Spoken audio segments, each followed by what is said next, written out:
Hey friends, it's Carly. Welcome back to my kitchen.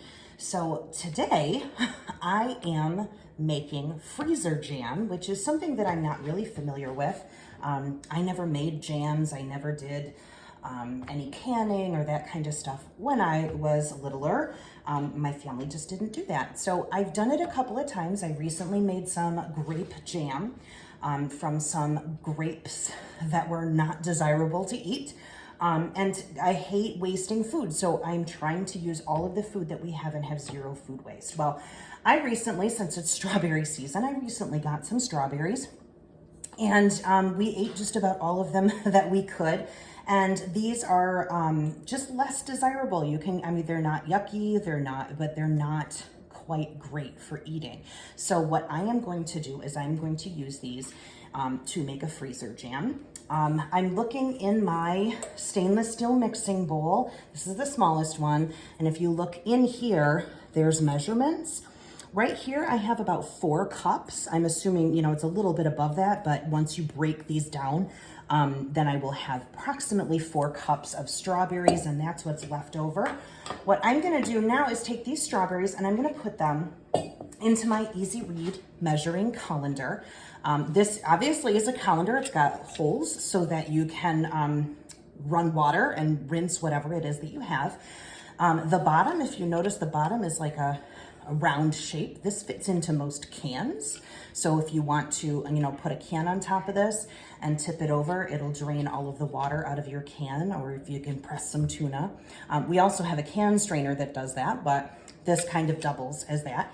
The Easy Read part comes from the measurements here. This goes up to 3 cups. So my strawberries are actually going to be kind of towering over top of this, but I'm not too worried about that. I already have washed these strawberries. When we first got them, I rinsed them off and soaked them for a bit. So right now I'm just going to take a minute and put them through the colander just to rinse them off. And then I will start prepping them to go into some jam. Okay, so I have my rinsed strawberries here, still in my measuring colander. I'm going to be working from the measuring colander, so I just put a little piece of paper towel underneath it. Instead of using a knife to take the stems off of my strawberries, I'm going to use a fabulous tool. Of course I am, because, that's what Pampered Chef makes. So this is called my Core and More. One side of it, you can see, has these little, I don't even know, little teeth on it. This is the coring side. This is the more side. This is a melon baller. So you put it into your melons and you scoop it out and you get those beautiful little balls of melon that you can freeze and put in summer drinks or sangria, or just serve them up because they look cool. The coring side is very simple. You just take your strawberry, you put the coring side in, and it cores this out. Now these strawberries, as I mentioned, are a little bit undesirable, so they're not real firm. But the other thing that there's another recipe that I've gotten for this Core and More, so I'm gonna share it with you. It's a super, super easy recipe. So if you're looking for something that's like, not gonna break your back and looks super fancy too, I use my Core and More on fresh strawberries. Definitely don't do this on strawberries that are like destined for, for the trash can, or even to the point that mine are, where they're going into some jam. And you're going to take the strawberry and you're going to cut just the tip off so that it stands straight up on your board. You could put this on like a charcuterie board, or just a presentation, or just on a plate. That's completely fine. You take the Core and More and you core out the inside of the strawberry until there's a little hole, until there's a well inside of the strawberry. Now, I don't know if you know this, I'm kind of doing a product drop here, but there in the Philadelphia cream cheese aisle, there are different types of cream cheeses, and some of them are actually like, flavored, or cheesecake flavored. If you get some of that Philadelphia cream cheese with the flavoring, all I do is haul out the strawberry. I pipe in either with my Easy Accent Decorator, or if you don't have that, then you can just use a spoon, and put that filling inside, the cream cheese filling, cheesecake filling. And so it sits on your board and it has a little cheesecake filling. And if you want to get like real schmancy with it, take a couple of graham crackers and just crush them up. You know, just however you want to crush them up, and then sprinkle them over the top of the strawberry. And you have these delicious little finger desserts that are just like strawberry cheesecakes with a little bit of graham cracker crunch on top. Super easy, super accessible. They're not, I mean, they look fancy. Takes you 2 seconds to put them together, and they look and taste absolutely amazing. So I have done all of my strawberries, super easy. The next step in my process is going to be to chop them up.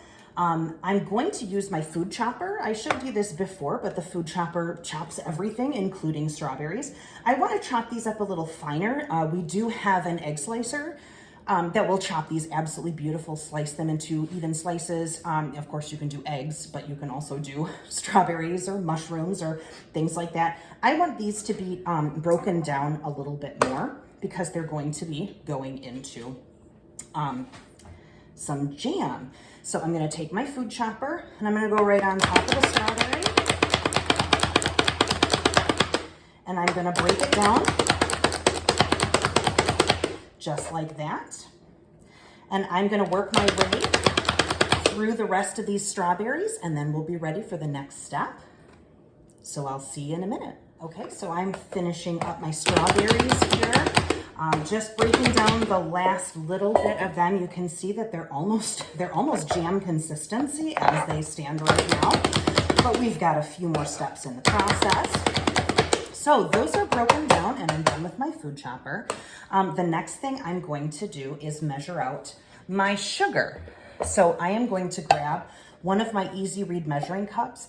The Easy Read measuring cups come in 3 sizes. They come in 4, 2, and 1 cup sizes. I'm going to use my 4 cup and I'm going to measure out some sugar. So I am back with my sugar and I'm just gonna go ahead and pour it right in here. I see that there's a mark at the 3 cup line. So that's where I want to stop. So we come up here. I'm gonna stop for just a second and shake it down. Shake it down, shake it down, shake it down now. Let's see. So that's perfect, 3 cups. I am gonna go ahead and take this now over to my stove where I am preheating a pan, and we are gonna go about making some freezer jam. Okay, so here we are at my stove now. Magic video. I have been preheating this pan. This is from our Rock Crock line. This is called the Rock Crock Everyday Pan. And you can make tons and tons of stuff in this. Today, obviously, I'm gonna be making my strawberry jam. So the first thing I'm gonna do, and it might sizzle a little, is put my strawberries in. I'm using my mix-in scraper, which is some of my favorite stuff to use. One of the ingredients I forgot to mention was a 1/2 cup of lemon juice. And this is my 1 cup prep bowl, and it has measurements right on the side, so I didn't have to get another measuring vessel. I just used my 1 cup prep bowl, and then of course the 3 cups of sugar that we have here. And that is it. So I'm going to tell you a little bit about the Rock Crock as I start incorporating all of my ingredients here. The Rock Crocks are freaking amazing. They go in so many different cooking vessels. They go in the microwave, they go under the broiler, they go on the grill. Of course, they go in the oven. They go everywhere. I mean, people have used these, you know, I love using the grill for making pizza. You can put this right on a hot grill to make pizza. And of course, this would not be the right vessel to do the pizza in, but we do have a Rock Crock stone, a round stone, that you can put your pizza right on the grill. It gives it a whole different flavor profile to do pizza up on the grill. You can also do nachos on the grill, heat everything up. Oh, it's absolutely phenomenal. And this bad boy is dishwasher safe. So once you're finished cooking at wherever you decide you want to cook, you just rinse it out and throw it right in your dishwasher. It is super durable. Each one of the crock pot pans comes with its own lid. So there are various sizes. There is also one of the crock pots, one of the rock crocks that comes, the Dutch oven and the everyday pan. It comes with a slow cooker base. If you wanted to use this as a slow cooker, you simply purchase the base or the set that includes the base. And then this goes right into slow cooker mode. So it serves so many purposes, and it can be used in so many different ways. Now, the next step of this is I'm just going to bring this to a rolling boil, and then we'll check back then. Okay, friends, so my jam has been on the stove at a slow rolling boil for, I guess about 20 minutes now. You can see the consistency is a lot more broken down. There are some strawberry chunks in there. I'm gonna leave it as is because I kind of dig that. If you wanted to have a little bit more of a smooth texture, you could certainly cool this slightly and put it into a food processor or even a blender if you don't have that, and break it down even further. But the recipe is super simple. You'll notice I did not use pectin in this recipe. There are other recipes that call for fruit pectin. This is simply 4 cups of strawberries, 3 cups of sugar, and a half cup of lemon juice. If you have actual lemons on hand, it's always best to use fresh. I did not, so I had lemon juice concentrate, but I did give this a little taste a little while ago, and it is absolutely to God. I want to put this on ice cream, except that it would melt the entire bowl of ice cream. Now, the other way to make this, just because we're talking about blenders, is to put all of the ingredients into our new deluxe cooking blender. Now, you saw the steps that I had to do this, which is not ridiculous amount of steps. It's certainly doable, but our deluxe cooking blender, all you would need to do is literally throw all of these ingredients right into the blender, and it does everything for you. It cooks it, it blends it, and then it's just ready right in that blender to pour right into your jars. Now, you'll see back there I have a couple of jars. I'm going to go ahead and pull this off of the heat now, and then I will get my jars ready. You may need to make sure that you sterilize and clean your jars so that there's no bacteria growth in there. You can put aside as much of it in the refrigerator as you would like, and the rest, once it's completely cooled, and potentially refrigerated a bit. You do not want to put a hot thing of jelly or jam into the freezer. It'll explode. So make sure that after you put this into jars, you allow it to cool completely, perhaps put it in the refrigerator after it's cool for a little while, and then you can store it in the refrigerator or the freezer up to 2 months. So I hope you learned something. I hope you had a good time watching. Thank you so much for tuning in and being with me while I try this new recipe. I will keep you posted on how it turns out, and I'll see you next time. Thanks for watching. Bye.